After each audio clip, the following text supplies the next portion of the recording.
Have you ever wanted to actually gain partnerships with brands, have somebody to actually sponsor all of your content? Well, in this episode of The Power of Podcasting, we're going to talk how you can actually go out and do just that, because we are here with Lauren Anderson. So Lauren, thank you for joining us on this episode. Thanks, Nick. I'm so excited. This is going to be a lot of fun. It's a great topic. And it definitely is a great topic, and it's one that I don't think really gets shared too much. I mean, people always have this in mind, like have this dream of getting sponsors, but the actual steps of doing that. I think people are kind of nervous to kind of share the tactics and things like that, but I've been doing this a long time, and I'm happy to share whatever information I've learned along the way if it can help someone else, because no one was there to teach me when I first started. Awesome. I think that'll be perfect. So let's talk a little bit first about how you got started. So you've been blogging now for how long? It's been 10 years, which is kind of insane because blogging was not really a thing back then, and social media wasn't a buzzword, and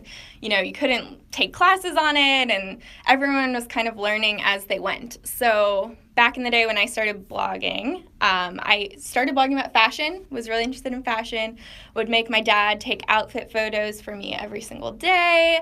I didn't tell anyone about it because unlike, now when everyone is an influencer and has social media, that was not a thing back then. People thought it was kind of nerdy, and I was totally okay with that, but didn't really want my friends at school to know I was doing it.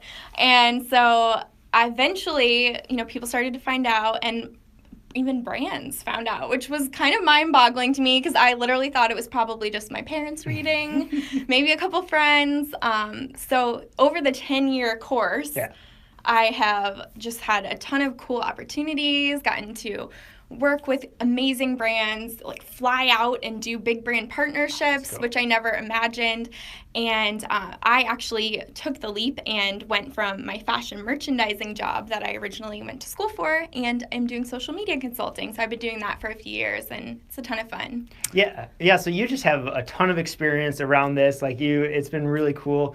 We get to chat actually pretty regularly. We're in a mastermind together, so that's it's really neat to see all the aspects of your business. So let's talk just a little bit about that first time you're, kind of getting approached by a brand, or did you approach a brand? Like, how did that first brand sponsorship work? So I would say back when I got my first brand partnership, I had been blogging for about a couple years, and it was really uncommon back then. No one quite knew. The brand side didn't know how to do it. The blogger side didn't know how to do it. So at the time, a lot of people were just accepting freebies. I'll give you a pair of jeans if you want to write about it. And there's nothing wrong with that. But if you want to monetize your blog, or turn it into a business, or even your brand into a business, not exactly the way you want to go. And so definitely learned that over the years through trial and error. Yeah, well, let's talk about that a little bit too, because a lot of people starting out, maybe who don't have any sponsors at all, just getting free stuff would be cool. Yeah, of course. I still love free stuff. At what point do you need to really think about, okay, if I actually want to monetize this, I got to stop accepting necessarily free stuff and start actually getting paid? That is a great question. So I think one of the first places I would start is to kind of establish what your brand is about. Who are you trying to reach? What are you trying to write about? And it doesn't even have to be a blog. It can be your lifestyle brand. If you have an idea of that will help you begin to take the journey of working with partners, because if you don't know who you are, they don't know who you are either. So that's something that I would at least begin with is, starting to really take your brand presence seriously. So that means, having a presence on all the social media channels. You might invest your time into some over others, but making sure your website looks polished and you have a great, consistent voice and you're sharing content regularly. Oh, that's good. So, okay, as you start really taking your brand presence seriously, you mentioned a few of those first steps.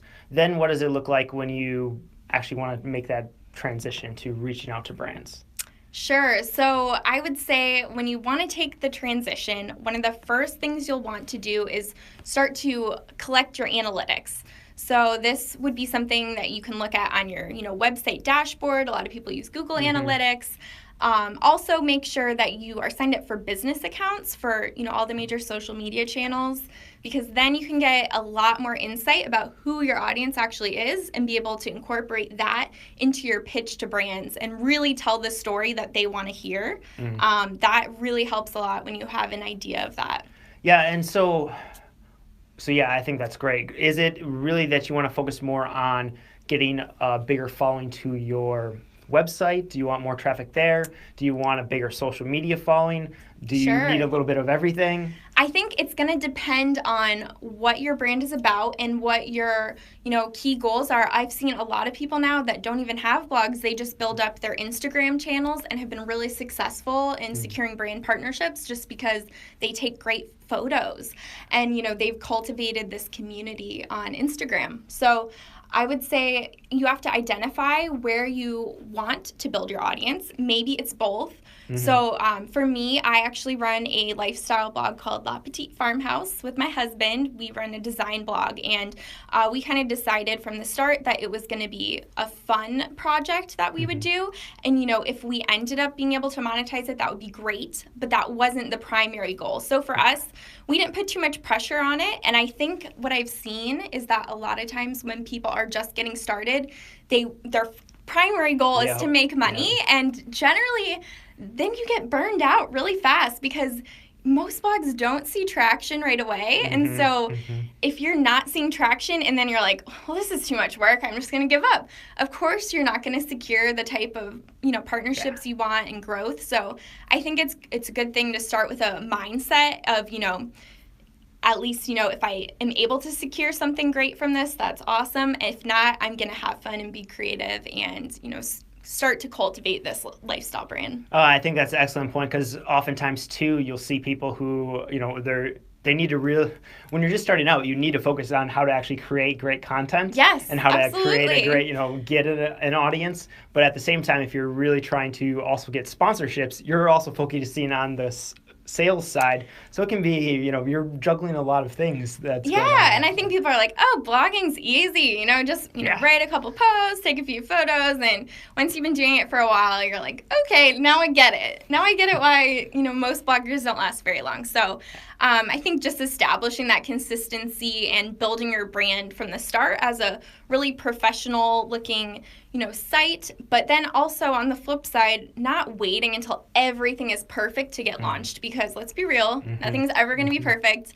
All the social media channels are changing, and I think it's also really important not to have all your eggs in one basket. We've seen it with Facebook, how their algorithm has really, really decreased organic reach. So, if you don't want to build up this massive Facebook audience and then all of a sudden no one sees your content, I think it's great to kind of have your audience, covered on lots of different areas, but really driving the traffic back to a website where they can always come and find your content, getting them on an email list and things like that. Yeah, having that home base of the website and email list, I agree, is key.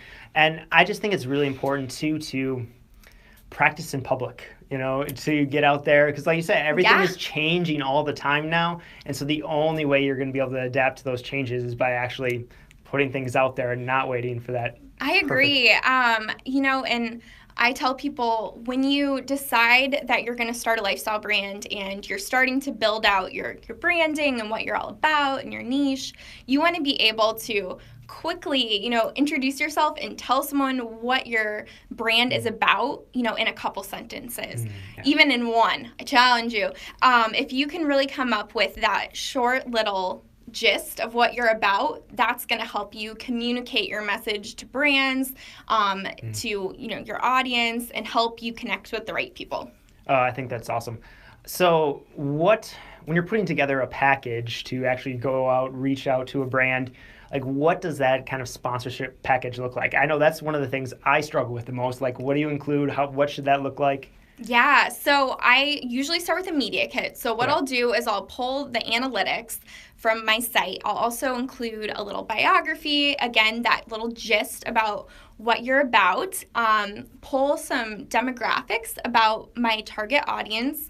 So hopefully the brand or business that I want to partner with has a similar overlap and can see easily in a nutshell if we're a good fit. And then sometimes I'll also pull some examples of other brand partnerships I've done. So that way people can see, okay, she's maybe she has a blossoming, blog. It's not been around very long, but she's had some high-profile partnerships. So including all of that is really great. I like to store it in Google Drive because, businesses get so many large emails, and some of them, it even blocks them from getting them. So you want to make it super easy for people. So usually I would just include a link to my media kit, and that way it also is always updated if you use Google Drive. Nice. So they always have your latest stats, in a nutshell. But yeah, I'll send a really brief email. People have short attention spans or very little time to get through it. So get right to the point about what you want to do and who you are. But really, I think it's great to come with an idea. Okay. Because a lot of times, you start the conversation by saying, I'd love to work together. Let me know what you think. And then it turns into this back and forth, email chain, and nothing ever happens. So if you can come with an idea and say, hey, I have this idea. We're doing a makeover of my living room. We're doing lots of DIY projects. And, we'd love to feature your home brand in it. Then they can start to put the pieces together. They can visualize, what you might be able to offer them. It's also great if you have a couple bullet points. You say, our partnership could include, a blog post, 5 social media mentions, and, a folder of, 20 high-res images that you can use on your channels. I've really seen that when you can offer photography for social media channels, that is something that a lot of big brands even are lacking. So if you can offer that as part of your package, that is a huge win for them. That's something that might cost them a ton of money. And when you're talking photography, are you talking like branded graphics and everything like that? Sure, it might be branded graphics. It might be, a flat lay photo, a lifestyle photo. Those types of things, a lot of businesses are really used to having to pay photographers a ton of money for. And while they'll still do that, it's great to have that user-generated content that, bloggers and influencers can provide. And, it doesn't have to be a professional photo. It just has to be a great photo. And a lot of that you can learn on your own. But it's definitely one of the key things, blogs and, social media is so visual that having that is important. Yeah, and I don't think we talked about this before we jumped in. Like, what kind of traffic numbers do you need to actually attract a brand? That's actually something that, I might share a different view than a lot of other social media experts. I would say that do not be intimidated if your numbers are not where you want them to be. If you're not at tens of thousands or hundreds of thousands of followers, you can still get partnerships. Where you can really win is with more niche partnerships with smaller businesses that might have, smaller budgets but a very specific audience in mind. So, for example, we do a lot of, home design and a lot of farmhouse rustic style projects. So if I were to reach out to some businesses, I would try to identify the businesses that have a lot of that type of, furniture, decor, and, maybe it's not a business as big as, Wayfair, but it's a little bit smaller. And, I can see like, it'd be great for them to have an influencer partnership, and I think it could be really mutually beneficial. I'll reach out to them. And, I actually ditched an account that I had spent 10 years building, had 10,000 followers on Instagram in favor to start fresh with a new brand, and it's felt really good. And at first I was scared to, oh gosh, I'm going to have to build this up. No one's going to want to partner with us. And it's been really great. We found really awesome partnerships with businesses that have a similar target audience. And, you do not need the numbers. You need great content and a really specific audience, and just be open to new partnerships. Well, and I'm really happy you said that, because I actually have a very similar view. Like, I do think it's really about creating the relationships with businesses and like really diving in, making sure they have the right fit. Because if you're just going after like a very general sponsor, like in podcasting world, like if you're trying to have like say FreshBooks sponsor Audible, of course, Audible. Like you need like 5,000 listeners, like they won't even talk to you unless you have that, pretty much.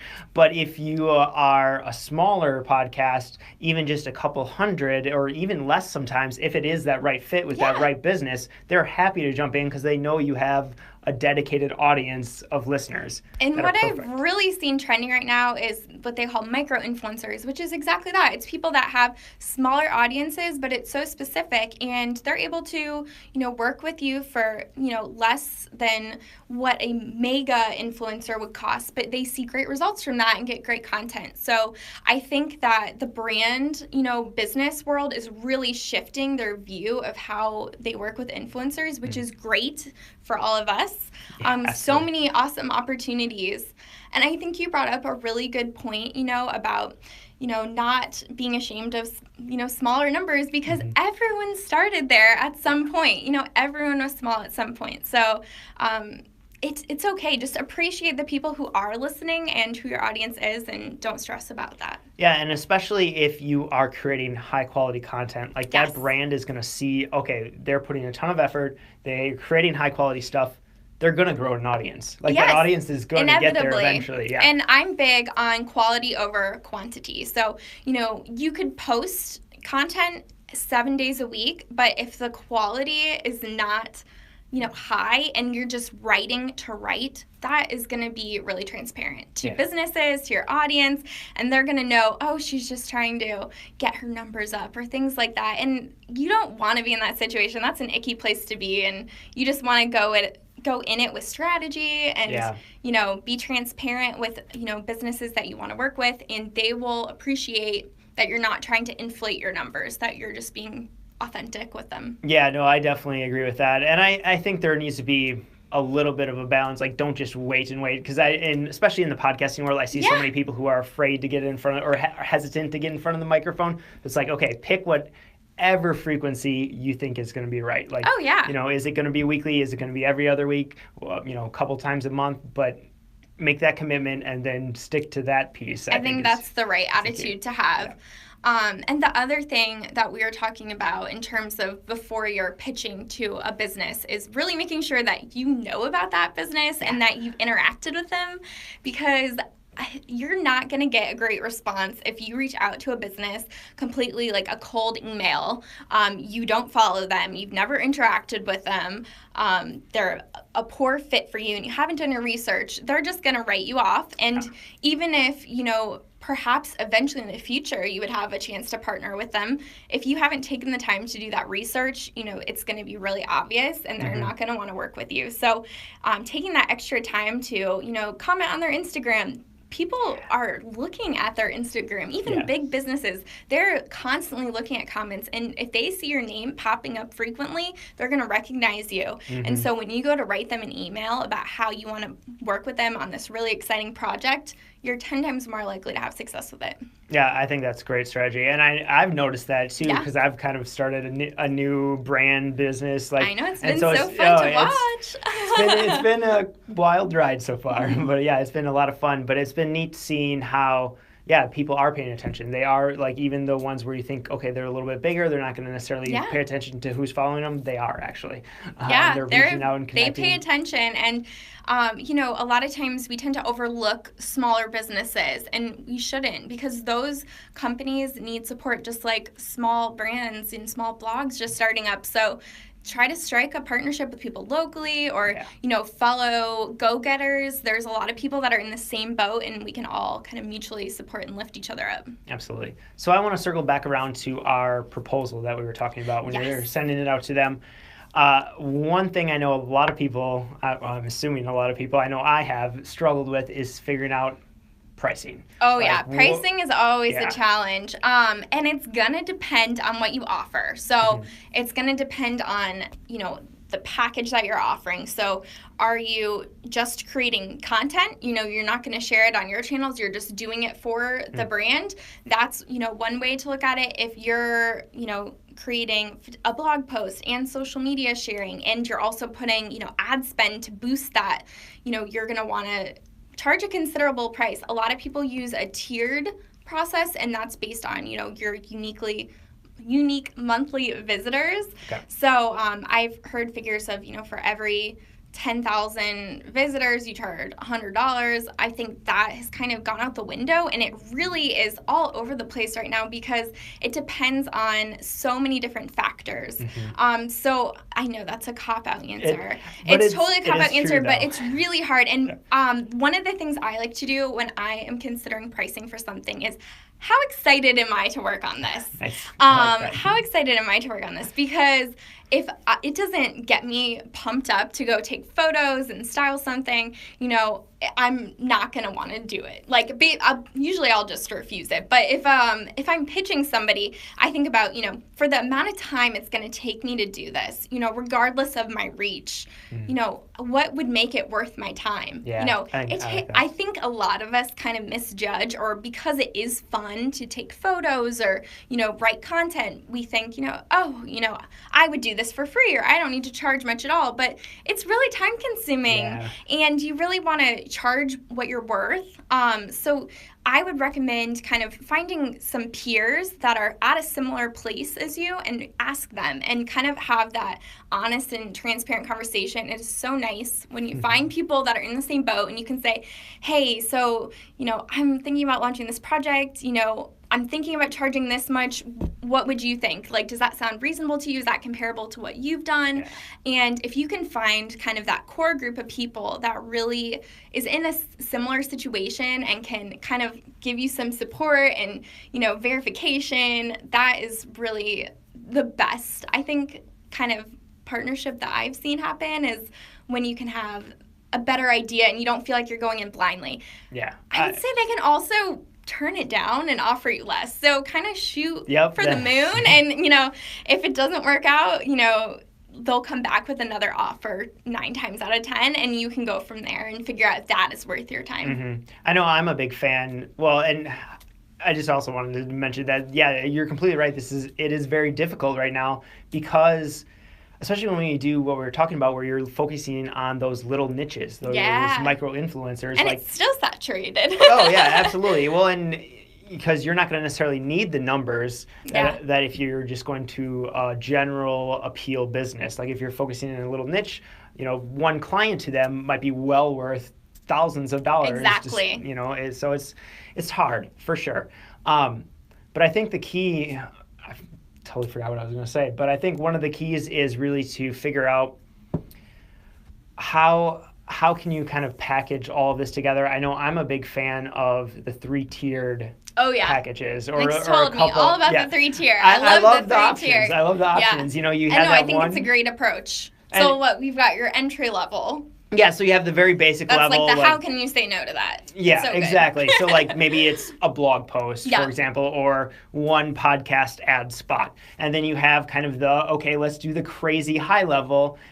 This is the dream thing. This is maybe doing an entire series of podcasts plus live streams or whatever. And, you know, it's that full package that's like your dream thing for them to take, and they also have to pay significantly for it. Yeah. You know, but it's like there might be, for, you know, every no you get to that high level package, you might get someone who actually finally takes you up, and then it's amazing and it's going to be fun to work on, and you'll actually be okay with the amount of work because you charged enough for it. Yeah, absolutely. Yeah. And so it's definitely making sure that you are charging enough for that. Like, don't just put this package together and lowball it. Like, yes, don't do that. Don't do that. You will hate yourself after that. Oh, absolutely, absolutely. But then it's in the middle that you kind of find where's that sweet middle spot where it's a decent amount of stuff. I'm still very excited about the work. I'm still going to get paid enough for this work. And you're going to find a lot of people will take that middle spot.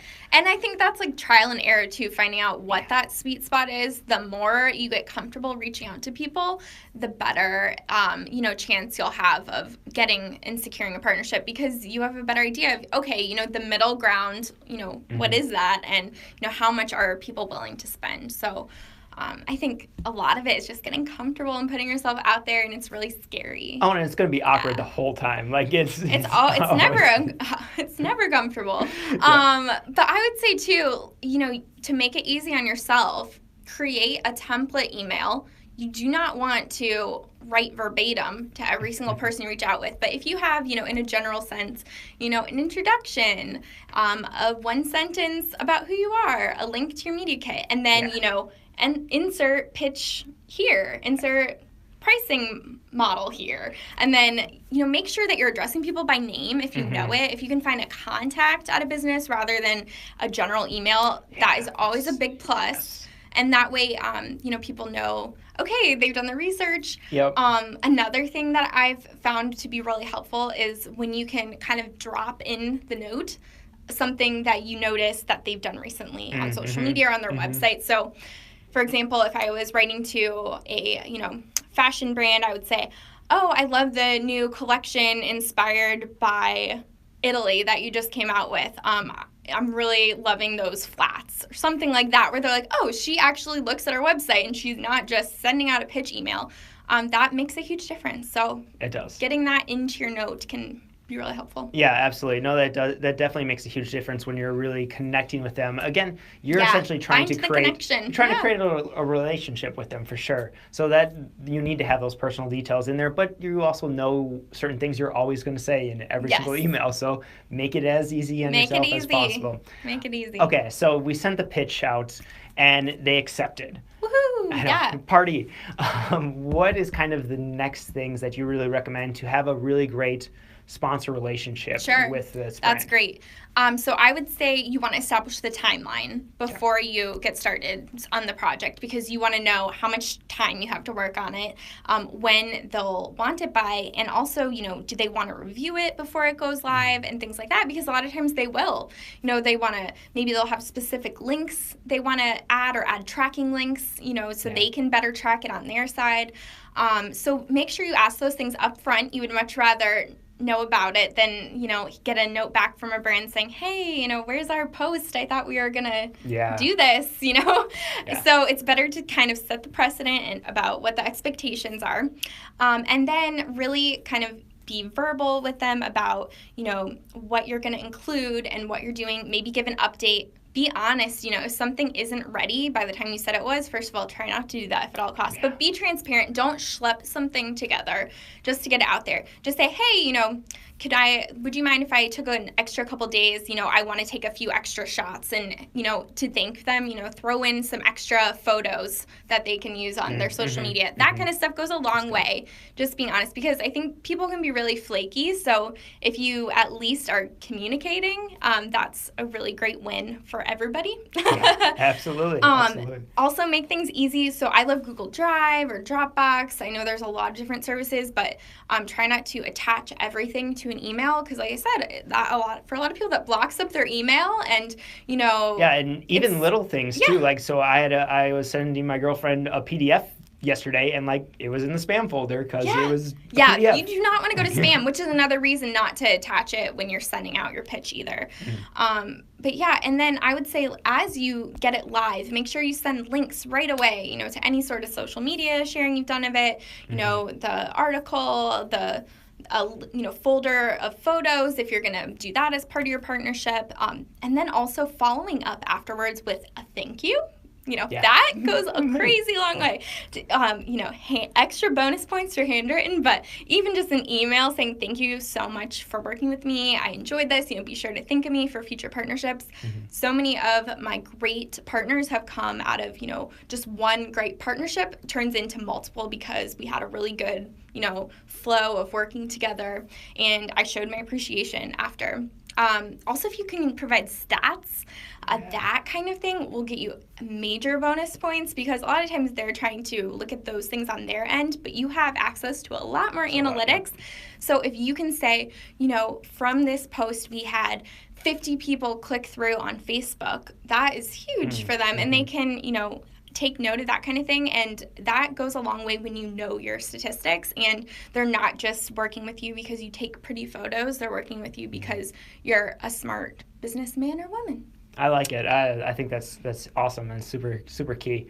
So so you wrapped it up, you sent over the statistics and everything that how do you, because you mentioned even possibly leveraging things a little bit more to future partnerships, what does that look like exactly? Sure. So if I wanted to continue to build the relationship to gain partnerships in the future, I would definitely make sure that you're rounding things out by letting them know how the post performed. Also, kind of going above and beyond. So if you can give extra value than was required of you, that's a huge win. But also say, start pitching your next project. Maybe you do something ongoing. I think that kind of thing can help secure in their minds that you want to work with them again, that you guys are a good fit for each other. So just put it out there. The worst they can say is no. So. Yeah, right, exactly. Awesome. Well, Lauren, do you have, as we kind of wrap up this episode, do you have any final piece of advice for people when working with brands? Sure. I would say the other thing I would note is that there is more than one way to partner with brands. So as I kind of alluded to, having content is something